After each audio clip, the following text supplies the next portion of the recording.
So if you're sitting in your meditation and your brain is going, you can't quit, it's too hard, you're becoming familiar with those thoughts, that's a meditation. There's no such thing as a bad meditation. There's just overcoming yourself.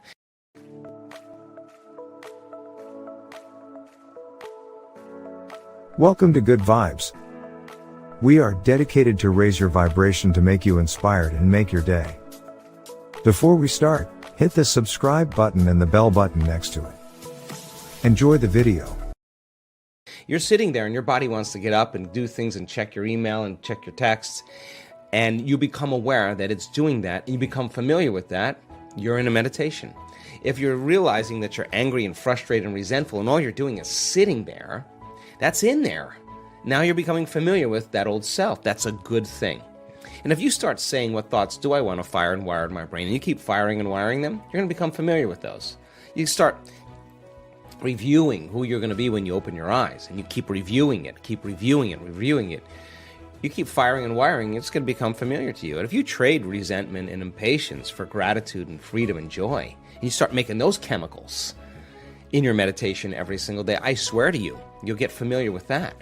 So the process of change is unlearning and relearning. It is breaking the habit of the old self and reinventing a new self. And we use meditation as a way to change our brain and body to be different, be greater than the environment, be greater than our emotions and habits, and be greater than the predictable future and the familiar past. So meditation is a way then to get us in the right state of mind and body. So when we present ourselves to the world, we're a better expression of it. And then practicing and staying aware your entire day so that you can actually master something about yourself. Now, what's the side effect of that?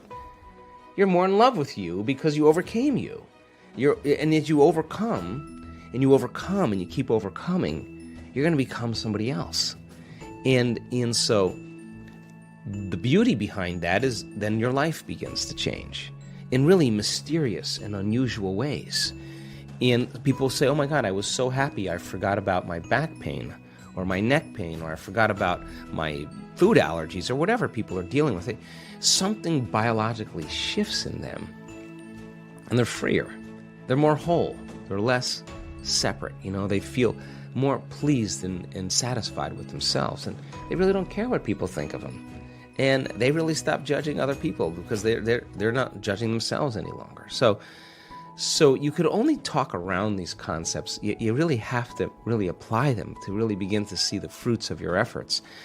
But common people around the world are doing the uncommon because of it. This is a big thing for people to wrap their head around, because you'd have to step out of the classical physics of the Newtonian world, where we live in this realm of three-dimensional reality that we experience with our senses, and everything has height and depth and width, and we narrow our focus on the material world, and we navigate in this way. And this realm has an infinite amount of space. Space is eternal. And we experience time as we move through space. So we move from one point of awareness, I'm here, the door's over there, that's another point of awareness. And as I move my body from one point of consciousness to another point of consciousness, as I move through space, I experience time. So if we're going to create matter to matter, three-dimensional reality, and we're going to get things done, it's just going to take time for us to get the new house, the new car, because we got to work and save our money and do all that stuff. Well, that's playing by the rules of Newtonian physics and three-dimensional reality.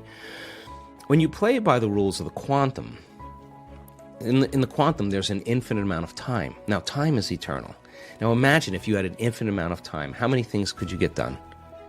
Infinite number of things equal to your thoughts, right? And that's the quantum. So the quantum is time is eternal, and there's all possibilities exist in the present moment in the quantum. So in three-dimensional reality, Newtonian physics, it's about the predictable.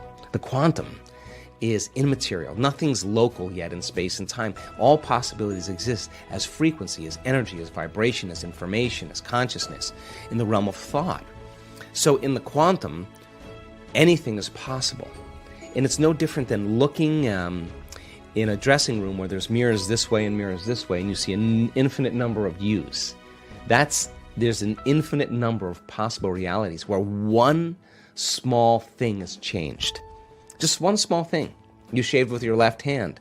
today that now you're in a different reality. You did your meditation, you connected, you come back, you just moved out of that dressing room, and now you're in a dressing room that looks just like that, but something's different.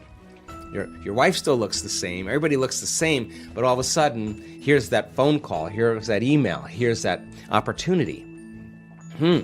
Now I'm in a whole new dimension, right? So in that quantum realm then, because it's non-local, we have to actually create not with our bodies. We have to dissociate from our bodies. We can't enter the quantum field as a somebody. We have to enter as a nobody. So teaching people how to pass through the eye of the needle is that moment they become nobody, no one, no thing, nowhere, no time. That's the moment they're pure consciousness. Now, teaching people how to create from the field instead of from matter has taken me many, many years. Yeah. But now people that are doing it are seeing those kind of instantaneous changes taking place, because when they begin to change their energy, and all potentials in the quantum field exist as electromagnetic potentials, and thoughts are the electrical charge and feelings are the magnetic charge, and how you think and how you feel is broadcasting information on a daily basis. So when a person changes their thoughts and feelings and they're creating from the field, when there's a vibrational match between their energy and that potential in the quantum field, and they're creating connected to the source, and that source energy is actually connecting everything material, they no longer have to go anywhere and get it. In fact, now, they're actually going to collapse time and space, or the experience is going to be drawn to them. Now they're the magnet. That's when they start drawing experiences to them. Now they're not going anywhere to get them. Now they're coming to them. That's when it gets fun. Well, this took me a long time, Sean, to figure out, because I think that when people are, say, like they want a new job, or they want a new relationship, or they want to be healthy, they're actually waiting for their health to improve to feel gratitude. Right. They're waiting for their new relationship to feel joy and gratitude and thankfulness. They're waiting for the new career to happen. And once it happens, then they celebrate and feel gratitude. Well, if you believe that your thoughts and feelings produce an effect in your life, and you're living in the lack every single day waiting for it to happen, you're separate from the experience, right? So if you think about the emotional signature of gratitude, when you are receiving something that you like, that's pleasurable, you've just gotten or received something that is pleasurable, something just happened to you, or something's happening to you that you like, you say thank you, you feel gratitude. So the emotional signature of gratitude is that something has already happened. And it is the absolute perfect state of receiving. It is the absolute state of receivership. So here's an example. A person gets a diagnosis. The diagnosis is something like cancer. The first moment they hear that word, they feel fear. They feel a change in their internal state, and they pay attention to what the doctor says. They take a snapshot, and they create that memory. They remember the moment the doctor said that. So now they're in fear, they're scared, and they're going to think positively. Or they'll say, I'm going to beat this thing. Well, if they're feeling fear, they can only accept, believe, and surrender to the thoughts equal to their emotional state. That fear thoughts will be the only ones that will make it in there. Now, if the person changes fear to gratitude, as an example, and they really start training their heart, we can measure when a person feels gratitude, what happens to their heart. Their heart gets regulated, it gets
beating more coherently. It starts increasing energy to the brain. It starts creating an ambient field around the body. This is when your heart starts working for you.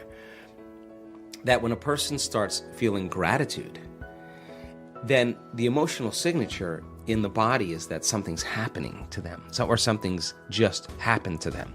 So if you're in a state of gratitude, you're in a state of receiving, then the thoughts that you think will make it to the body and program the autonomic nervous system into a different destiny.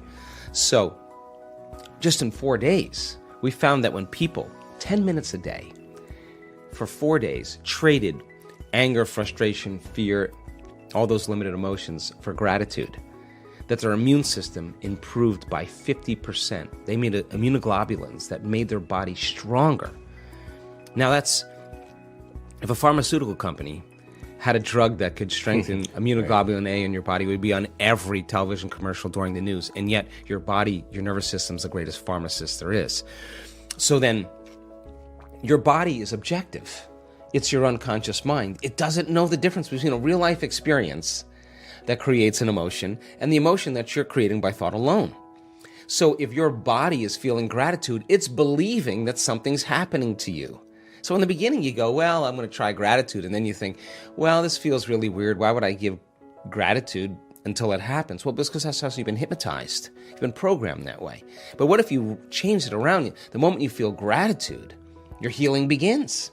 The moment you feel grateful for your life is going to change. Now you're causing an effect. So we have to embrace the emotion before it happens. Now, why? Well, let's just say you just did a great meditation and your heart is blown wide open and you feel grateful for life. Or you're connected to the emotions of your new career, your new job, your new life. If you're feeling the feeling that your new life has already happened, you wouldn't be looking for it any longer. You would be feeling like it's already happened. So you wouldn't look and be separate from it. You would feel connected to it. And then if you lost it and you started feeling angry because of traffic, I'd say, oh my God, you're back to the unconscious program again of allowing something outside of you to control your feelings and thoughts. You're back to that victimization program. So then when you start playing this game,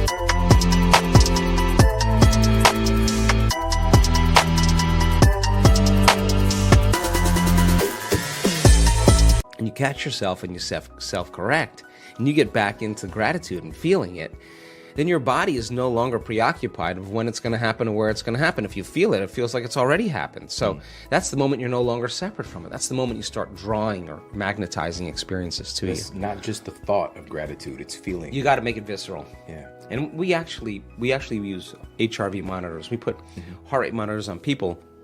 We study them for 24 hours. We want to know if they're actually doing it. And we have great results. People could actually sustain that state for over 45 minutes. It's just a skill. Now, why is that important? Because in their life, they should be able to do it with their eyes open. That's the game, right? Yeah. Practice with your eyes closed because you don't want to be distracted. Right. Get good at it. Stand in line. Sit in traffic. Listen to your best friend complain. And you stay in gratitude. You're doing something really well. You're self-regulating. Yeah. So much of our attention's on our outer environment, and we want to put a little bit more attention on our inner environment, and we want to create that coherence between the outer world and our inner world. That's when we start to master things.